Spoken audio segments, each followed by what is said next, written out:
What is Bible study? Is it the falsehoods we get from pastors? The misinformation we get in classes in schools? Or from our parents who doesn't even have an iota of understanding of the philosophy they teach? Black is not a color.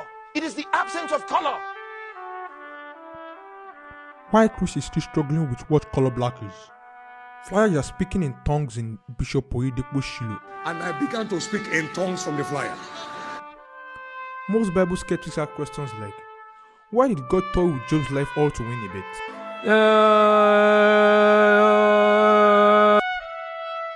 Feminists ask why the God of the Old Testament doesn't respect women. So those men who enjoy their wife coming on top of them in their matrimonial bed, the Lord said they are not coming to heaven at all. Those who are willing to judge ask why God murdered millions more than the devil did. Some have even dared to ask, is Daddy Freeze even teaching the Bible at all? Heavenly Father, Almighty King, I beg you in the name of Yahushua, please let the Antichrist come. In this series, I'll be showing you what Bible study really is and asking the questions that no one has ever dared to ask.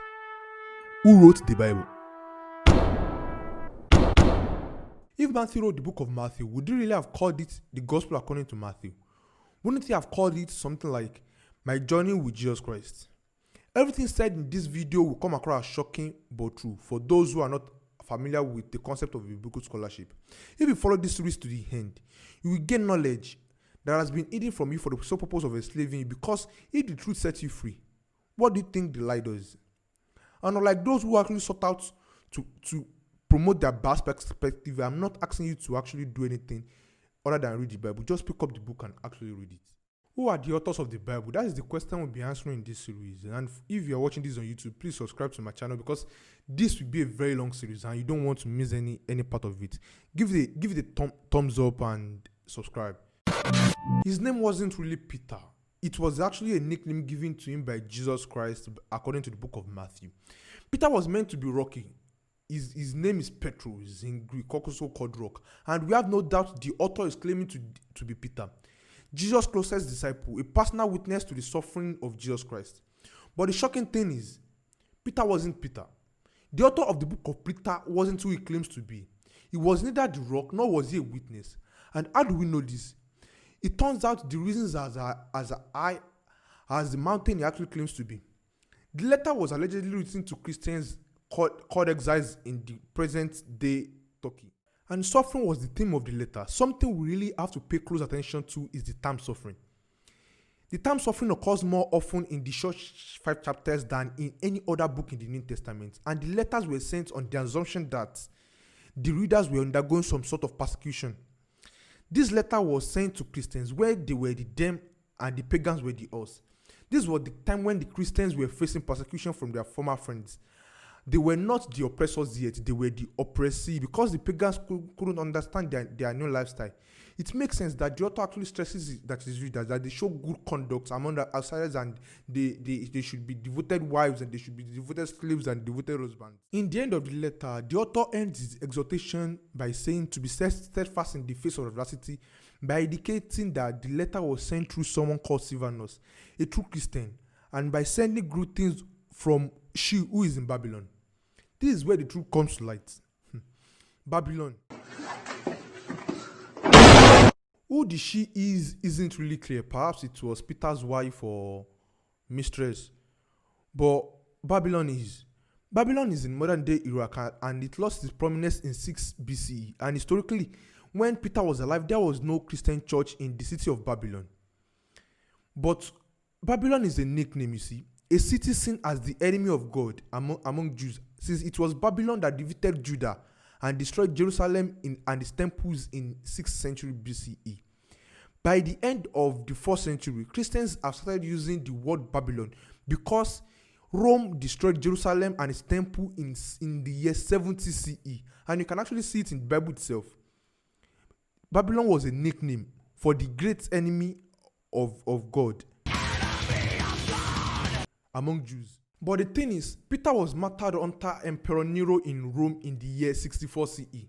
If Peter died in the year 64 CE, How did he actually know about Rome being the enemy of God in the year 70 CE? Because Rome invaded Jerusalem in the year 70 CE, and Peter died in the year 64 CE. So how did he actually know that Rome will be the enemy of God? By the time Rome actually sacked Jerusalem, Peter was long dead.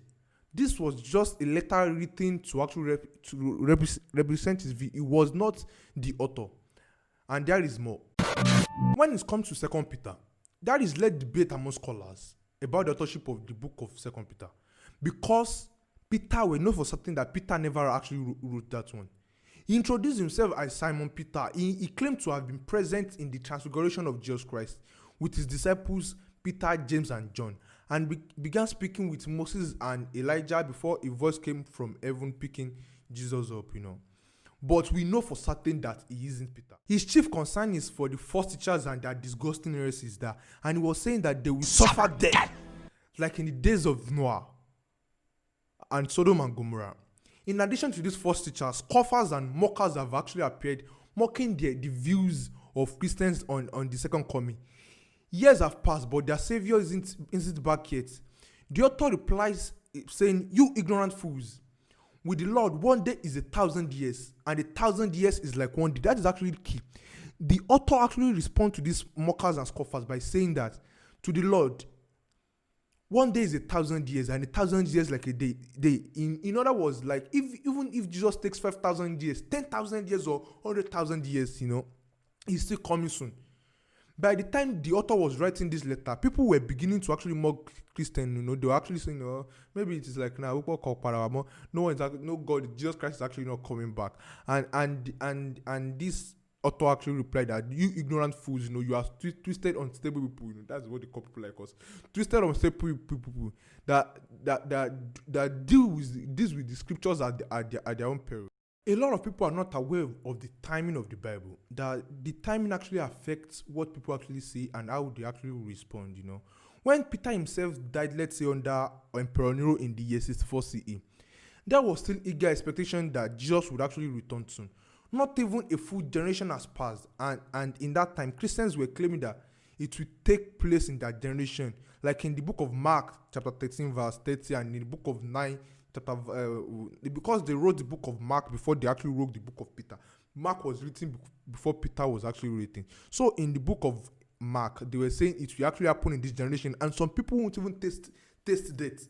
But when it actually turns to the book of Peter, they started saying that 1,000 years is actually like a day, and a day like 1,000 years. That was actually a different message. Heavenly Father, Almighty King, I beg you in the name of Yahushua, please let the Antichrist come. The coming of the Lord went from "it shall happen in this generation" to something like Antichrist are coming, Those are actually two different messages. By the time Second Peter was written, Christians were defending their views. Because the word was actually mocking them. So the author actually wrote that a day was 1,000 years, and 1,000 years equals to a day. Why didn't Jesus Christ actually mention something called Antichrist?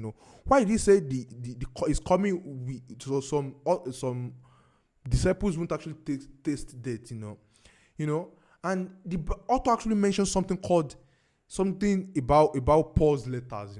Paul's letter actually got into circulation after 64 CE, after because Peter and Paul were actually martyred under Emperor Nero in the year 64 CE. They died together in the year 64 CE, and Paul's letter actually got into circulation after Paul was murdered. So how did the historic Peter, who died in Jerusalem, because Peter actually headed the church in Jerusalem because of his close affinity to Jesus Christ, and he headed the church in Jerusalem for a very long time, I think it was 26 years or 16 years, 26 or 16 years, for a very long time, so how did Peter actually know about Paul's letter that got into circulation? You can actually ask any author, no scholar, because because of their ignorance or something, they lie in churches, but no scholar actually believes. No scholar will actually tell you. No scholar will actually tell you that the book of Peter was actually written by Peter. And there is actually more to why Peter actually never wrote the book of Peter. Peter couldn't write. He was actually an illiterate. And for that, you can actually check out my next video.